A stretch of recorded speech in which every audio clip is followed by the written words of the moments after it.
Ce passage de l'Évangile que nous entendons, c'est le soir du dimanche de Pâques, Jésus ressuscité qui apparaît pour la toute première fois à ses apôtres.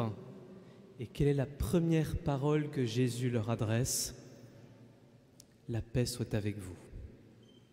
Alors je ne sais pas pour vous, mais si à la sortie de la messe, on va tous sur le parvis, qu'il y a une bande de voyous qui arrive et qui m'agresse, et que vous partez tous comme une volée de moineaux, et qu'après je vous retrouve, je ne sais pas si ma première parole, ça sera « la paix soit avec vous ». Peut-être que je vous dirai « pourquoi vous vous êtes tous barrés, bande de… » C'est ça qui se passe.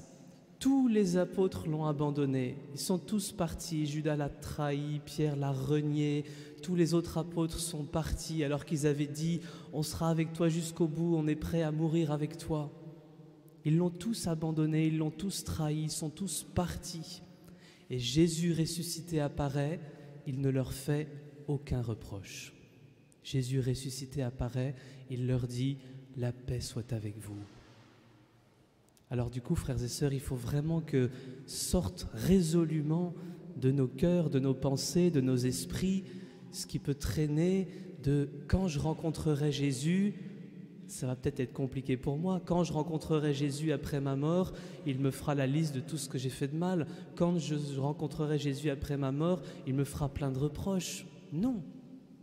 Jésus ressuscité ne dit que du bien de nous, ne pense que du bien de nous, ne nous fait aucun reproche. La paix soit avec vous.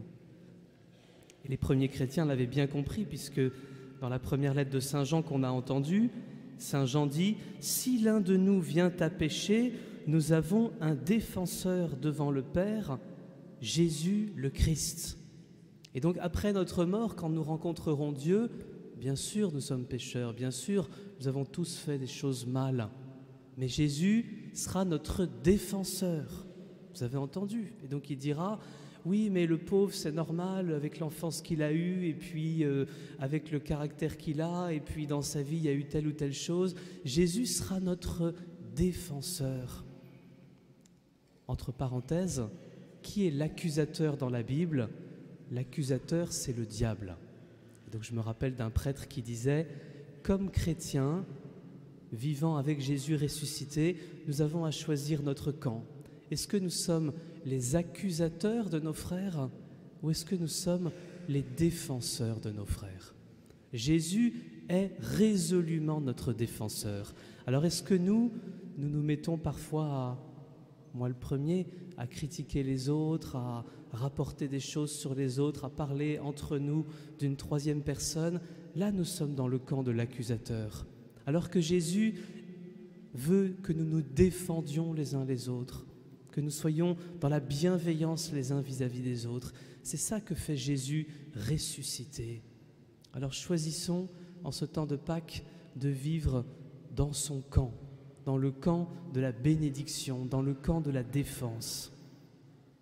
Deuxième petite chose, c'est sans doute le texte, comme nous avons entendu, de la résurrection de Jésus, le plus clair sur la réalité de la résurrection. J'espère que je ne vous apprends rien. Jésus est le premier à ressusciter. Nous allons tous ressusciter après lui.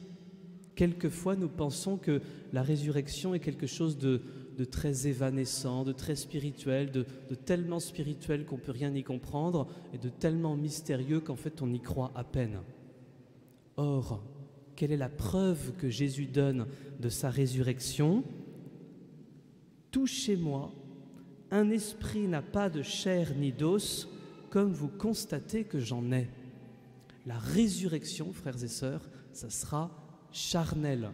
Est-ce que vous savez que vous allez récupérer, alors me demandez pas comment, hein, ça c'est le plan de Dieu, mais que vous allez récupérer votre chair et vos os à la résurrection. Ça ne sera pas une collection d'âmes plus ou moins mélangées les uns dans les autres dans un paradis un peu vaporeux. Ça sera charnel. Et du coup, qu'est-ce qu'on en fera de notre chair, de notre corps? Eh bien, c'est le deuxième signe que Jésus donne de sa résurrection. Avez-vous ici quelque chose à manger?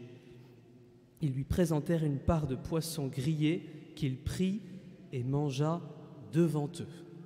Est-ce que vous aviez déjà réalisé cela? Jésus ressuscité mange.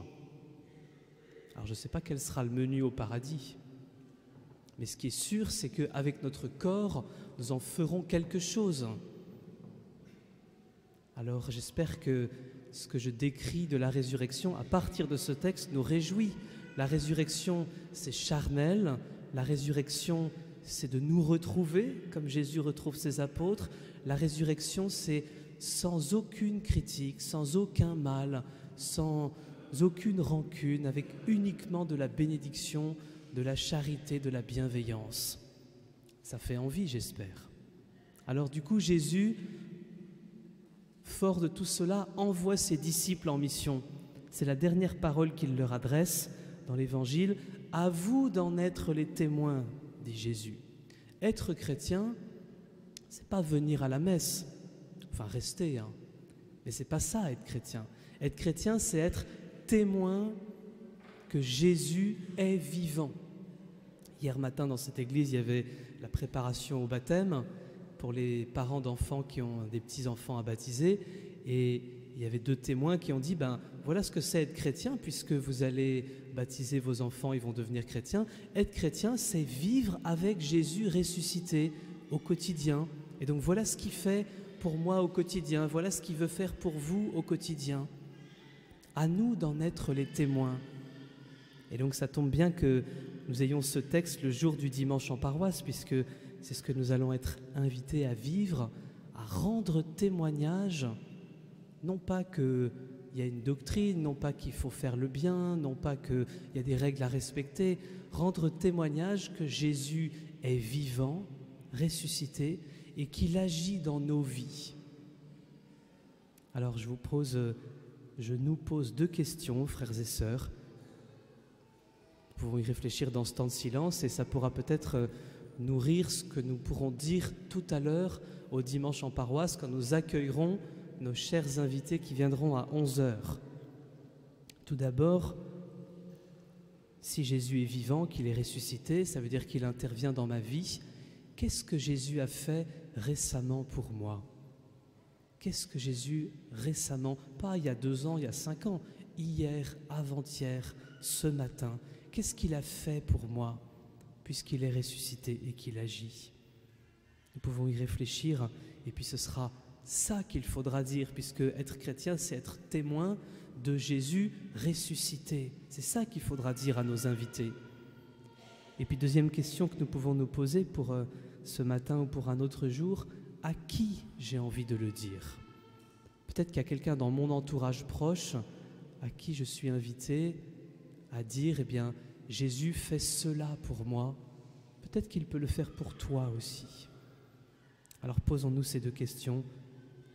Que dire du témoignage de Jésus ressuscité? Qu'est-ce qu'il a fait pour moi récemment? Et puis, à qui le dire?